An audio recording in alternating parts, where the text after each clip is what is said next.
He's back. Walt Disney Productions. Invisible, impossible, troublesome, massive mischief.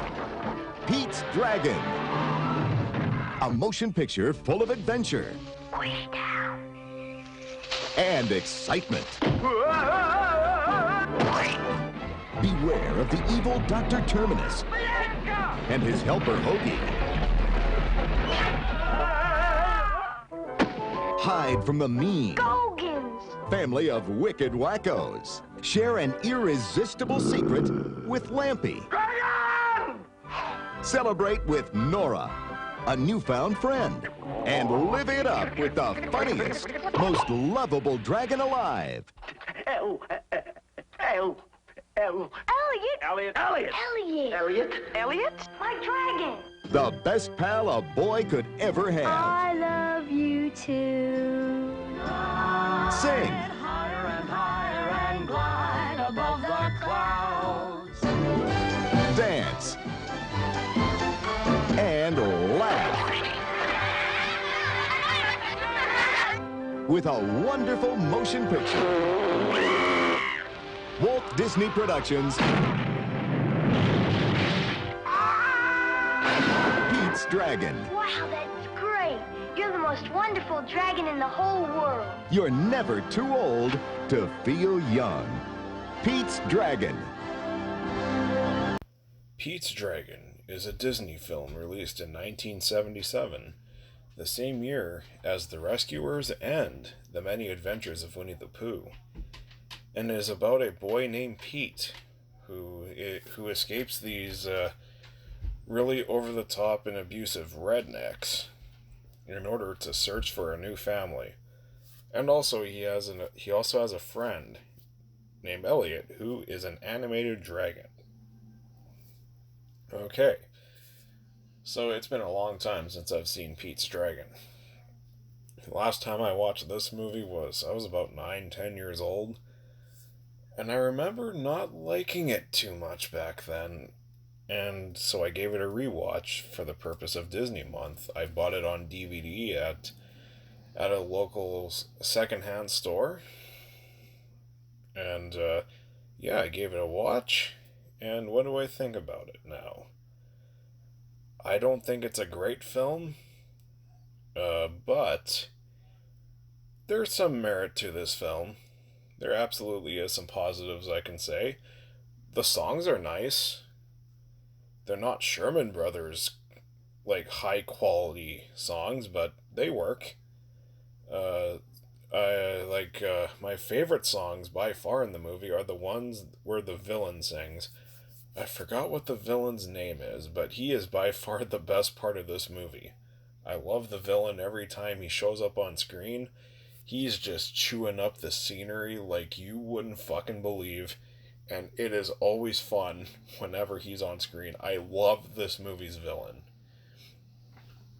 And the acting, for the most part, ranges from, like, really good, like the actors are having the time of their lives. Like, I also forgot who played the villain, but also Mickey Rooney.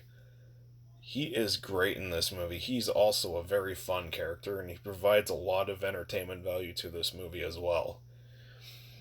Like, some of the acting ranges from really good to really corny to just plain forgettable, which I'll get into the cons later on. And also, the animation on the dragon is of course great. It's Disney. So yeah, the animation is going to be high quality, and also I love what they do with Elliot in this film. I think he blends fairly well with the live action, but also when he turns invisible, you get some pretty impressive effects. There's one scene near the end where they fucking put this big sheet over top of him, and the way they use an animatronic to put under the fucking whatever the fuck it was, it looked convincing. It actually looked like he was there, and I thought that was pretty neat. This movie does have some creativity here, and they actually thought outside the box every once in a while and whatnot. I thought that was really good. Let's get to the cons. This movie takes the corniness a little too far. This movie gets really sappy, and it didn't always work for me. Um, Now let's say, like, other movies like Mary Poppins or Bedknobs and Broomsticks, both of which are far better than this. Yes, those are cheesy as well, but they didn't overdo it. This movie does, and it kind of took me out of it quite often. Uh, the Now I'm not one to diss child actors or anything.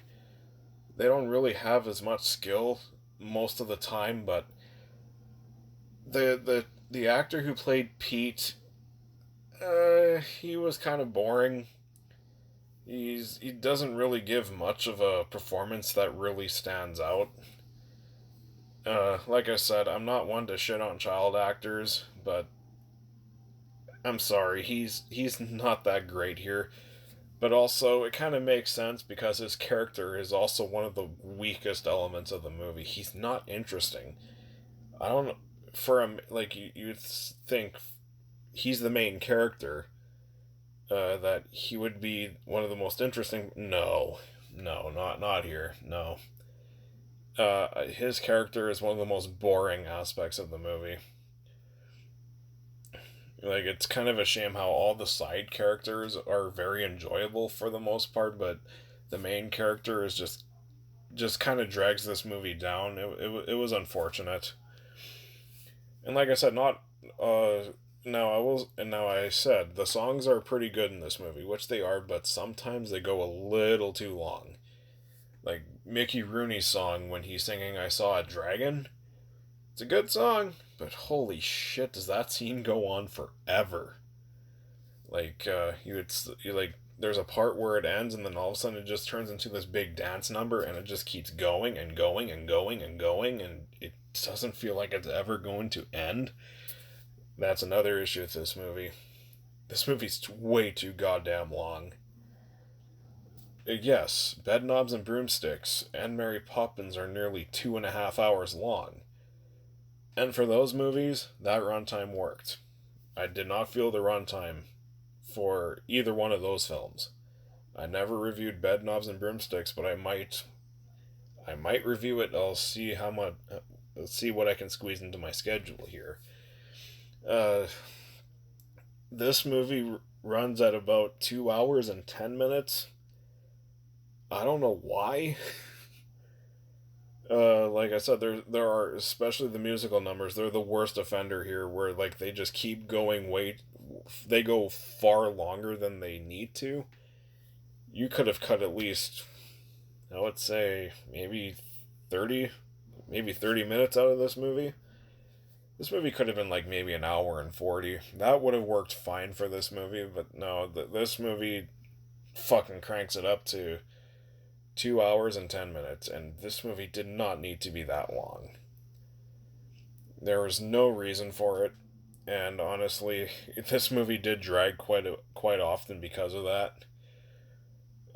But yeah, besides the excessive runtime and scenes that go on way too long and the overblown cheesiness of this movie, if you're a kid, I think you'll like it just fine. This movie's perfectly fine for kids if they can handle the excessive runtime. There's nothing bad in here for kids. This movie does have a good message. And yeah, there are plenty of fun moments in this film. It's just that this movie could have used a good couple more edits or two, like, and kind of just tone down the cheesiness a bit. Like, you know, I like cheesiness in movies. I fucking love 80s movies, and a lot of movies from the 80s are cheesy as fuck, but there is a fine line. You know, you just need to get it just right, and this movie didn't for me. But Pete's Dragon's it's fine for kids. That's how I can describe it. Do I love Pete's Dragon? No. But I like it more. I do have more of an appreciation for it now than what I did when I was a kid. I don't know how I'm making sense of what I'm saying, but I'm just saying it as it is. How am I going to rate Pete's Dragon? Let's see. There's lots of stuff to like in it. Then there's stuff that really drags this movie down. I'm gonna give Pete's Dragon a C plus. Yeah, I think that's a fair rating. So anyways, have you seen Pete's Dragon? Did you love it as a kid? Were you indifferent about it? Comment below, let me know. Does it still hold up for you? Who knows? Just leave your thoughts in the comments. Yeah, so I'm going to continue on with Disney Month, and I got a few other reviews coming out. Yeah, I'm thinking my next review might be either the first Pirates of the Caribbean movie, or I'm also thinking of either Treasure Planet or The Emperor's New Groove. It's going to be one of those. We'll see what I feel like reviewing. Anyways, like, comment, and subscribe.